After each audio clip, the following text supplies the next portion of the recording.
Okay, so first of all, selamat petang kepada Prof. Yusiza dan nama saya Lee Yong Xiang, nombor matrik S749726.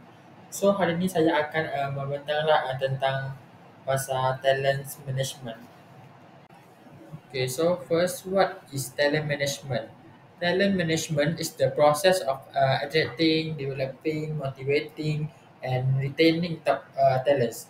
So, maksudnya talent management ni dia ialah proses untuk merancang, mencari, memilih dan mengurus dan menjaga pekerja yang berbakat lah, supaya mereka boleh menyumbang dengan baik kepada sesebuah organisasi ataupun syarikat tersebutlah.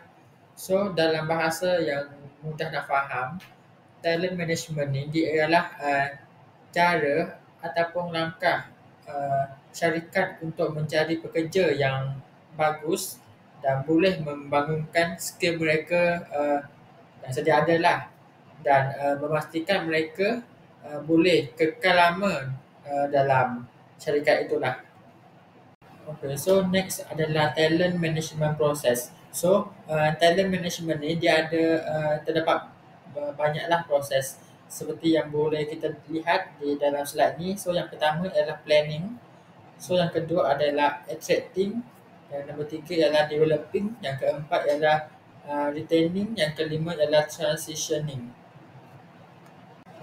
Okay, so next is first process, which is planning. So the organizations identify what talent is needed, what skill are lacking, and how many employee are required. So di sini maksudnya planning ini dia adalah salah satu langkah lah yang apa dikata paling awal lah. So syarikat ini dia boleh rancang jenis ataupun macam bahagikan beberapa kategori pekerja lah dan kemahiran yang diperlukan. Sebagai contoh, seperti macam syarikat Proton. Okay, so dia perlukan 5 pemandu pemandu tambahan dan juga 2 penyelia dalam 6 bulan. So, talent management dia bermula dengan tahu siapa yang diperlukan supaya pengambilan pekerja lebih tepat.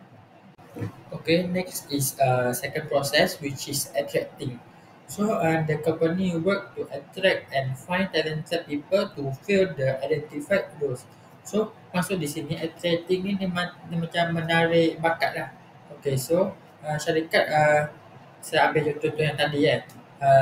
Contoh syarikat Proton. Okay, so syarikat Proton ni dia mencari dan menarik calon berkualiti melalui iklan kerja, media sosial dan juga reputasi syarikat. So sebagai contoh, untuk menarik pekerja, so syarikat ni bolehlah menawarkan gaji yang lebih tinggi lah daripada gaji minimum yang ditetapkan oleh kerajaan. Sebab sekarang gaji minimum yang ditetapkan oleh kerajaan ialah 1,700. So syarikat ini maybe boleh menawarkan gaji yang lebih tinggi lah daripada gaji minimum yang ditetapkan oleh kerajaan, iaitu maybe dalam 2,000. So macam pekerja tu macam sebagai contoh kan, pekerja tu dia lepasan master ataupun PhD. So dia nampak gaji tu tinggi daripada gaji minimum yang ditetapkan oleh kerajaan. So dia pun macam, wow, saya ada CK master, so saya lebih layaklah untuk mendapatkan gaji yang lebih tinggi, macam tu. So talent management dia memastikan syarikat pilih calon terbaik yang sesuai dengan keperluan. Okay, so next is the third process, which is developing. So after hiring, the company train and develop employee so they can perform better.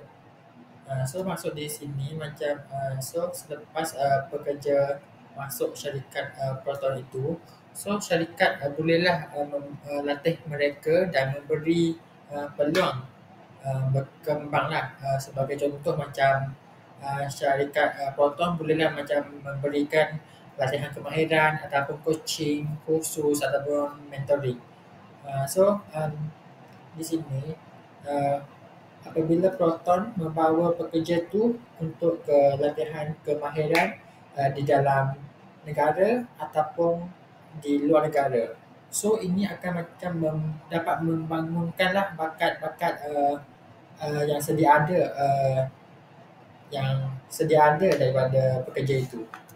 Okay, so the next process is the retaining. So the company take actions to keep talented employees.